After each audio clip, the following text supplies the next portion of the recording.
Some of you start businesses and you don't even pay tax to the government here. Is it not true? Don't lie. What, you're renting houses and whatever. And so what? I don't think that Ghana is necessarily desperately saying, oh, all Black Americans should come home, we welcome you back. And it's not on that. I think that's very, very unfair to make that statement. If you're coming to Ghana and you don't want dusty roads, don't move to Ghana. There are things in Ghana I don't enjoy.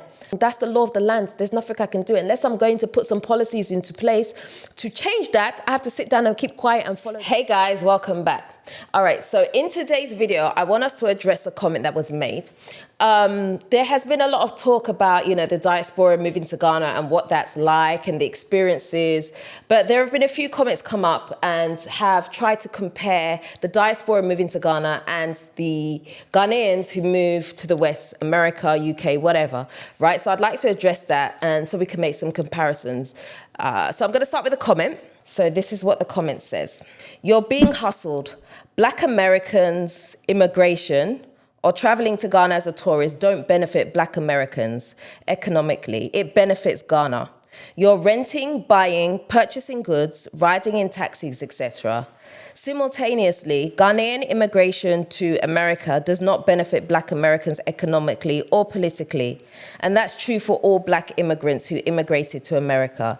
They benefit off Black Americans. You're over there trying to, I can't read.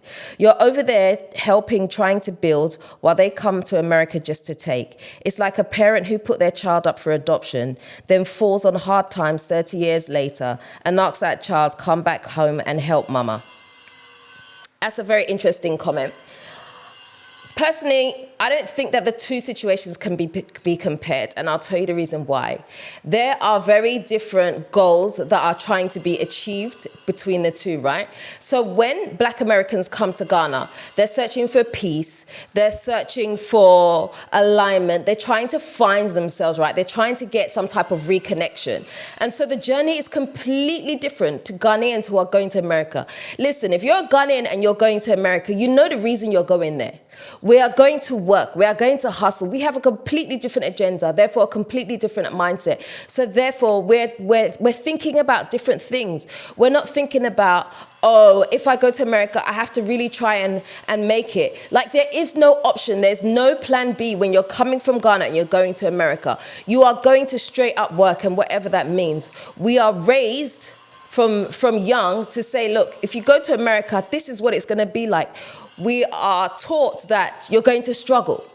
You're going to go there, you're going to be cold, you're going to work double shifts, you're going to struggle in every single aspect. So mentally, we already have a good foothold about what we're going to experience. We're not expecting to experience the good life. We're not trying to immediately walk into this massive home. We know that there's going to be a period of struggle, so therefore we're prepared for that. We know that it's going to be hard. We know that there's going to have to be adjustments made. We've heard stories come back from Ghanaians who have done the trip, who have gone to America, lived the life, and are back in Ghana. They will tell you about how hard it is. I remember one of my cousins, when he came to the UK, he came for a bit and he worked, right? And he was like, when he came back to Ghana, he was like, listen, when you go abroad, yeah, and people come here on holiday, don't ask them for money, because over there it's hard. He struggled, he sweated, waking up early, been on the bus, to go to work, experiencing all those things. He realized that the life over there is not what you think it is. So when people come here, his experience was, don't ask them for money, because the money that they have, they worked very hard for. He just had a complete mind shift change on what it is like for people, because, many people believe that when they come from the, Ghanaians believe that when people come from the West, money is easy to come by. It's easy for people to go back and work, but they don't realize the struggle that it is to work and get money over there. Many people have to work 2 jobs. You wake up 5 a.m. in the morning in the freezing cold. It might be raining or whatever. You still have to go out there and face it. You have to be at work on time. Otherwise, you're being sacked. You're easily replaceable, and so Ghanaians don't necessarily see those challenges when they go abroad. So my cousin was completely enlightened and a complete mind shift change. And so I was very glad that he had that experience. But anyway, when Black Americans come to Ghana, it's a completely different experience. We are seeking a better life, right? We're seeking to better ourselves economically. We want to make sure that, we can have a comfortable lifestyle. Sometimes it is just in alignment with what has been left in the States or in the UK, whatever, right? Sometimes it's in alignment with that. And sometimes it's because we want to better ourselves. We want to have some house help. Maybe we've come back to retire. We want to have house help. We want to have a driver. We want to have certain things. We want to have certain luxuries, whatever luxury means to you. Those are the things that we're aspiring to. And so, but you're coming into a completely different culture, and so it's not going to be completely straightforward, right? Ghanaians going over there, one mindset, work, grind, do whatever we need to do. And also we have the aspect of responsibility too, right? We have to think about who we've left behind. Sometimes Ghanaians will go abroad and they might have left their kids. They've left their children because they're in search of a better lifestyle. They're in search of trying to financially better their families. And so therefore they know what the assignment is and they're not getting it twisted. And again, we still have the period of adjustment as well. So it's not necessarily all rosy when you go over there. They're still having to work things out. They're still having to somehow try to integrate as best they can when it comes to the culture. There are still cultural shocks, even though you hear stories about things, there's still cultural shocks. When I went to the States myself, I still had cultural shocks in some aspects because I'd been in Ghana for so long, and Ghana and UK, when you even compare those two places, they are different. So when I went to America, I was like, oh my gosh, everything here is so much bigger. The amount of shops, I don't even know what I want to eat because there are all these options. And, my eyes were just open to so many different things. And so if that was culture shock for me, who has had experience of the West for most of my life, imagine someone who is from Ghana that has never seen these things before. This is their first time they're stepping into the West. It's going to be a culture shock. I mean, for me, when I went to America, I didn't even know, buses. Where's the bus we're used to seeing in the UK? Red buses going along. You go at a bus stop, you wait for the bus. And I'm where I was, I'm not seeing buses. I'm where's the bus? I had to ask my partner, where's the bus? If you don't have a car, most people use cars to get around. If you're Ghanaian and you've gone over there, you're not getting in a car. You have to look at the other modes of transport, whatever those are going to be. So there are cultural shocks as well. And so some of what this person said in the comment, I can understand where it's coming from. Some I don't agree with. But anyway, let's go back to his comment. Okay, so he's talking about when Black Americans come to Ghana, right? It doesn't benefit Black America. It only benefits Ghana, right? It benefits Ghana economically because you're taking transport, you're renting houses and whatever. And so what? And so what? You're in a different country. These are the things that you're going to do. You're going to rent. Of course, you're going to take public transport. You're going to buy food. You're going to, you're going to be supporting certain businesses. I mean, I don't see why that has been written as part of the comment. What is wrong with that? Yes, you're in another country. You are going to spend some of your money unless you have a plan to be able to come here and not spend a single penny. But I don't think that's possible. You're going to spend money because you're looking for a certain lifestyle. So that's the trade-off. You're trading off a different lifestyle for your dollars or whatever it is. You're coming to live here. So I don't see that as an issue. And in contrast, we can take that to America as well. The Ghanaians that go back to America, they also have to spend as much as they're trying to go there to work and to hold on to some of that money. They still have to spend.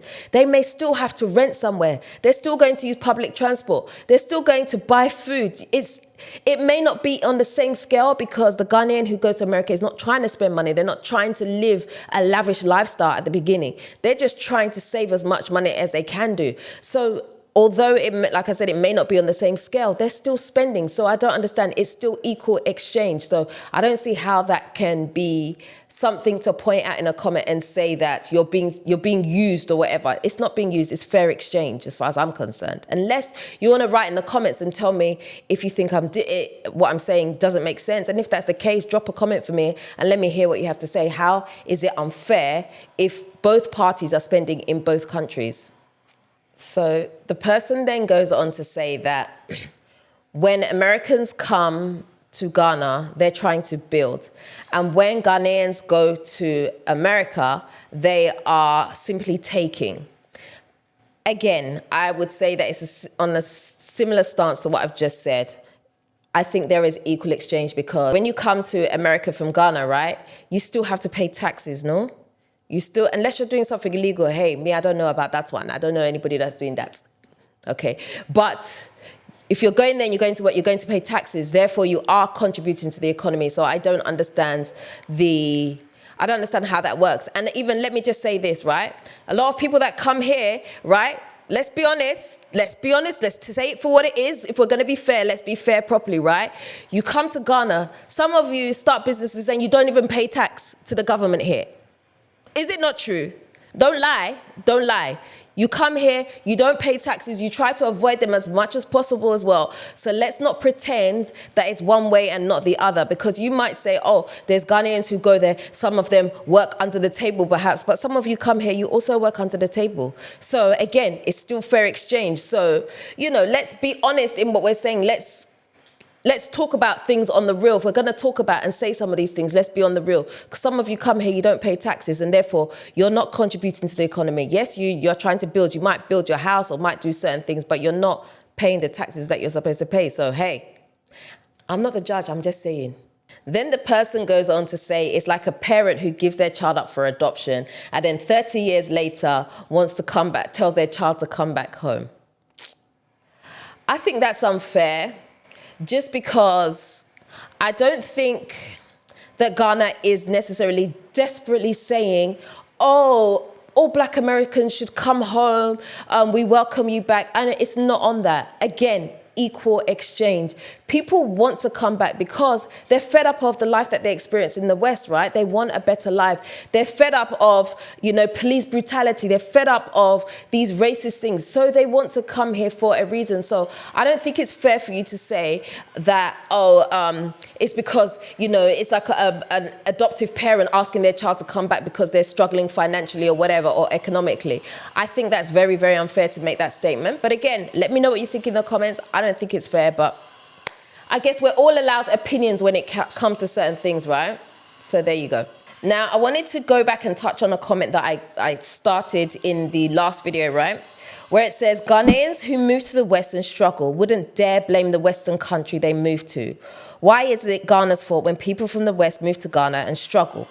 And then I read out a few replying comments to that. Someone said, exactly, they're blaming Ghana for bad financial planning and going through their similar step checks. I can't speak. And then someone said, do Americans charge people from Ghana double when they are in the US? And then someone said, yes, they do, even in their universities. Okay, professional victims. That was one of the last comments on there. Okay. All right, so let's address this properly. Ghanaians don't blame America when they go to America. They don't blame them because they know the benefit of what they're getting, right? They know, again, what the assignment is. They know what they're going to do, and they're not necessarily expecting or even looking for an easy ride, okay? They're not looking for comfortability. They're just looking for, look, I need to go make some money and send it back home, or, create a better lifestyle for myself. Whereas when people come to Ghana, they get that massive culture shock, and it's sometimes because they have romanticized what they feel Ghana or Africa is going to be. They feel disappointment. And because of the disappointment, they fall back on what luxury was like back in the West. But in America, they have great roads. They have systems that work. Yes, but no one promised you great roads when you came here. You came expecting to not have some of these issues. And therefore, when you have them, now it's the government's fault. This is what Africa is. Because again, as lots of you like to say, Ghana is a developing country. So because Ghana is a developing country, bring your mindset to a developing mindset. Because you're not going to get perfect systems. So it is unfair unfair to come to Ghana and say, well, I expected this of Ghana. You can't expect that. If you expected that, the onus is on you, because that was your issue and not necessarily the country's issue, because this is what is here. I can't go to America and say, the roads are too big. Why do the roads have to be this big? That's how it is. So if I'm going to live in America and the roads are that big, that's what it is. I can't have this romanticized view of, well, I don't want it to be like this. I don't think it should be like this. I don't think this system should work. That's not how it works, because it is a different country. So you can't compare the two things. And because you're not getting the comparison that you want to say and blame the government or blame systems or whatever, that is what you're walking into. So if you're coming to Ghana and you don't want dusty roads, don't move to Ghana. Unless you're willing to solve the problem, don't move to Ghana. It's as simple as that. There's no country that you're going to go to. You're going to be fully happy. You're going to enjoy absolutely everything. There are things in Ghana I don't enjoy. I don't enjoy having to go through certain systems, certain protocols, because it's long and I don't want to have to do it. But you know what? That's the trade-off that I make. So either I come up with a solution or I keep quiet. And that's it. You know, I know that sounds harsh, but that's it. I come up with a solution or I keep quiet. And I grin and bear it until I can wait until someone comes along to solve that situation. That's just how it is. We have the same thing in the West. When I was in the UK, there's certain things I don't like. I don't like the fact that when I'm in the UK and I rent out my house, that the tenant has more rights over the house that I pay a mortgage on. If they rent out my house and they decide that, oh, I don't feel like paying my rent anymore, I can't go there and kick them out. I have to go through a process. I don't like that process. But that doesn't make me sit down, turn on the camera and say, oh, this country is just trash, this, that, and the other, because I'm unhappy with something. That's the law of the land. There's nothing I can do. Unless I'm going to put some policies into place to change that, I have to sit down and keep quiet and follow the process. That's what I'm saying. There are things that we don't also like in the West. There are things in Ghana that we don't like. That's just how it is. You adapt to the system and make policies to change things that you don't like, or you keep quiet until someone will come along and do it. You know, when Ghanaians go to the West, move to America or wherever, right, they have a huge financial responsibility. There is, as I said before, there is no plan B for them to be able to survive. They have to make it work, and they know that before they touch ground. This is perhaps their one and only chance to better their lives. So you best believe that they're going to do whatever they can to make it worse. You best believe that they are going to grind. You best believe they will go to bed without eating just so they still have enough money to do whatever they need to do. That's just the fact of it, because they've come from Ghana and perhaps they've struggled in Ghana in some aspect. They've struggled. They've gone over there. They're still struggling. And so it's not like they've had a whole life switch. They are still struggling, but in a different way. So they have to make it work. They're going there to grind, and that is it. They know that they're going to experience some hardship. They know that they're going to have to adapt to the culture. They're going to have to get used to American culture, and they often do, you know. Sometimes, you know, they like to switch the accent too, but hey, who's talking about the accent switch? Anyhow, so that's going to happen, right? And they know that they have a responsibility to send money back home to their family, if they have family there. They know that they may be still paying for their ticket, because someone may have helped them get a ticket to go to the States. They have to pay the money back. You know, they have these responsibilities that mean that they cannot quit. It's completely different. So it's unfair to compare the two switching over, you know? Another point that I think is very, very valid is that when Ghanaians go to the States, right, they are looking to build their life upwards. And what I mean by that is they know that they're starting at the bottom and they're climbing up. So every time it gets better and better and better and better. Whereas when you come from the States and come to Ghana, right, you want to immediately have better. So therefore, when you fall short a little bit, no, I don't like this. Why is it like this? Do you see what I'm saying? There's already a complaint. That's why when I always advise people that when you're coming here, right, live a modest lifestyle to begin with. It's better for you to live modestly and go up, because therefore there's no disappointment in that. But if you started with a 10-bedroom house and a car with a driver, and now all of a sudden you realize that, hold on, finances are not really what I thought they were going to be, and now you have to downsize, now you have to get rid of your driver, you have to drive yourself, ew, then you're going to feel like you've had a lifestyle drop. Now it's going to feel harder. Ghana's going to feel harder to you. And that's just the fact of it. It's going to feel harder because you started here and you've dropped here. Whereas Ghanaians over there, they've started here, now they're just rising. Even if they stay here, they're still going to do what they're going to do because they know the assignment. They know what they have to do. But hopefully they're going to rise. And so therefore there's no complaint there.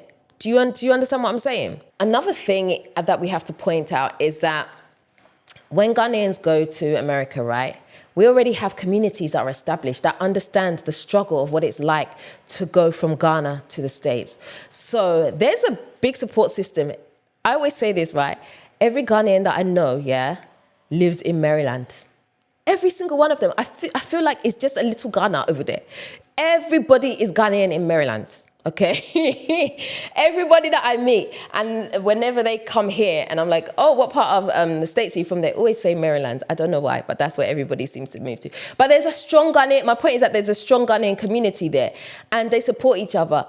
There have even been times where I've heard people say that, you know, when you have a Ghanaian and they go to the States, sometimes those Ghanaians that have already been through it will welcome those Ghanaians into their homes and not even charge them rent because they know what it's like to start from the bottom, right? So they give them opportunity to stay with them for free for some time until they're able to work things out and get back on their feet. So we have these communities. We build our communities within churches as well, social groups. The Ghanaian community is very, very strong because, you know, when we go from Ghana to the States, we like to keep our culture. So therefore, we keep certain things, you know, we build businesses that are around, you know, our foods even, you know, there are Ghanaian shops specifically over there so that we can have a taste of home.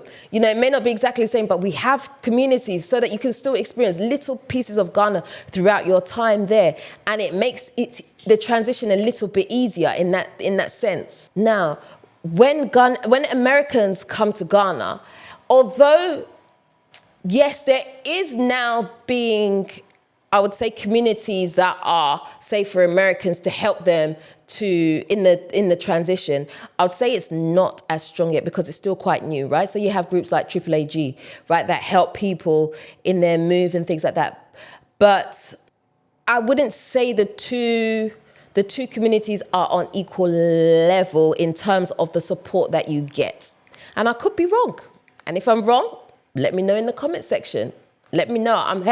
I'm open to hearing all sides of this. Let's tell a true story. But in my experience from what I've seen, and I know how the Ghana community is, it is very, very strong. Even for me, my parents were born in Ghana, right? And we moved to the UK.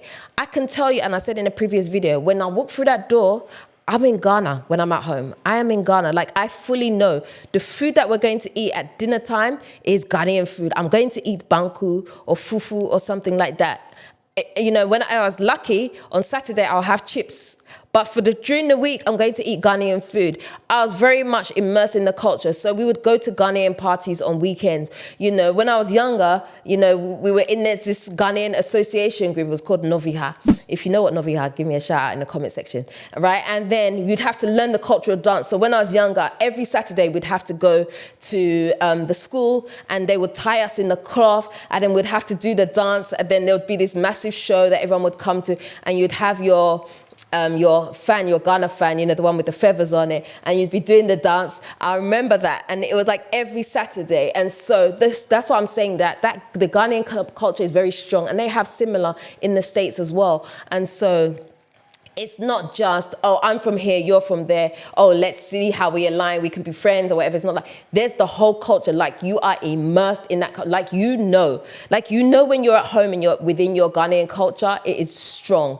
And you know when you've come out of that, and that's when you mingle. So it's like we see the two worlds. You know, we see the two worlds very, very clearly. We see when we're outside and maybe we're going to work and, you know, we have to integrate into what the West system is. But when we're at home, we're very much still in the Ghanaian culture. It's very, very strong. And so those are some of the differences that you will see. Another thing that we have to acknowledge is that Ghanaians are often multilingual, right?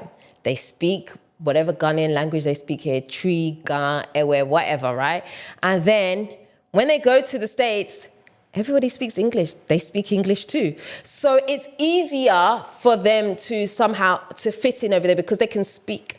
Yes, they may have an accent, but they can still understand, you know, English, especially if you take your time and speak for those that may not have as much exposure to the English language. As long as you take your time and speak to them, they can pretty much understand what you're saying.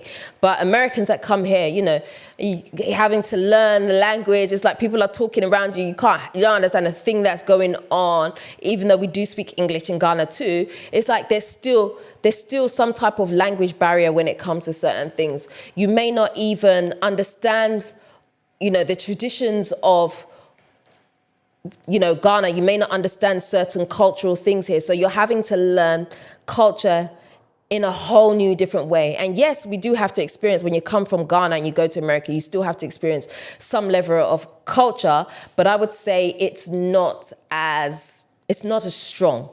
It's easy. And, you know, Ghanaians, when they go over there, for those that have been in certain circles, it's easier to code switch, so to speak, right? So we know how we can switch it up. Like when I'm in the West, or when I'm around British people, my British accent comes out very, very, very strong, right? And I sometimes hear myself and I'm like, my gosh, Dela, that sounded really, really Cockney.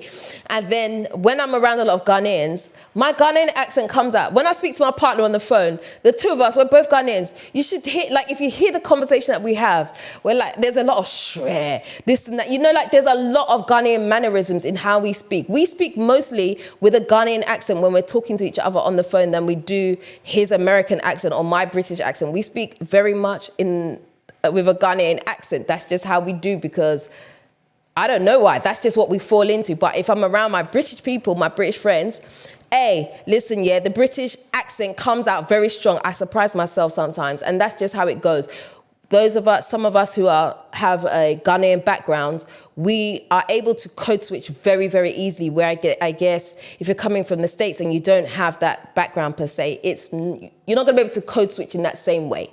When Ghanaians go to the States, it's very clear what the rules are. You know you're allowed to do this, you're not allowed to do this. There are systems in place for everything. You know things are set up with proper systems, clearly displayed. The rules apply to everyone. No matter who you think you are, the rules apply to everyone just the same. That doesn't translate to Ghana. When you come to Ghana, the rules can be different for different people. Things are not clear, there are inconsistencies. You know, I can live in one area, I'm going to have plenty light off. I can live in another area, I don't get so much light off. You know, there are things, it's just, you have to come here and figure things out. It makes it difficult. It makes it more difficult for you to be here because you're not sure what is what. Unless you meet someone who is going to be in a similar predicament with you, live in a similar area to you, and can say X, Y, Z, this is what you have to learn about, then you're pretty much having to come to a new place and figure out how things work. Because there's not necessarily written rules to say, okay, these are the steps you have to follow. Even for me, who's been here a while, there are things that I still have to figure out. I'm like, I have to find someone to ask, like, okay, do you know how I can do this? Because there are no clear rules. Things are not written on the internet. You can't just Google certain things. Where can I go and get this? How does this work? You know, you can't. That's why a lot of us, we fall on YouTube, because YouTube gives us information into certain things because there are no written rules down here. Ghana is now trying to bring that together, you know. As the diaspora and community gets stronger, we are trying to put systems in place to make it easier for people to move here, to understand the rules. But right now, it's not 100% there. So we're still trying to figure it out. So it does make things more difficult. You go over to the States, rules are written. You come to Ghana, you have to figure it out. You might make a mistake, you see. And so there can be more confusion if you're coming from the States to Ghana and try and figure it out. Okay, so just to wrap up this video, the final point that I really want to make is that When Ghanaians go to the States, they really have to find a way to make it work. As I said, there's no plan B. They have to find a way to make it work. When Americans come to Ghana, it's easy to say, you know what, this isn't working. I'm going to go back to the States. I'm going to go back to the UK. I'm just going to go pick up my life again. It doesn't work like that. So the two are living different realities. So I think it's unfair to compare those two and expect them to be the same, because they're not. The goal, the end goal for both parties is different. And so, yeah. So that addresses that comment. I would love to hear more about what you think in the comment section about some of the things that I've said, about the comparisons that I've made. Have I missed any? What would you add to that? And yeah, let's go from there. Let's keep the conversation going. Let's talk some more. And yeah, that's it. That's all I've got to say. I think I've spoken a lot today, don't you? Anyway. If you haven't already subscribed to this channel, do me a favor, hit the subscribe button and the notification bell. Don't forget to also like, comment, and share this video. Until next time, I am out. Nutifafa.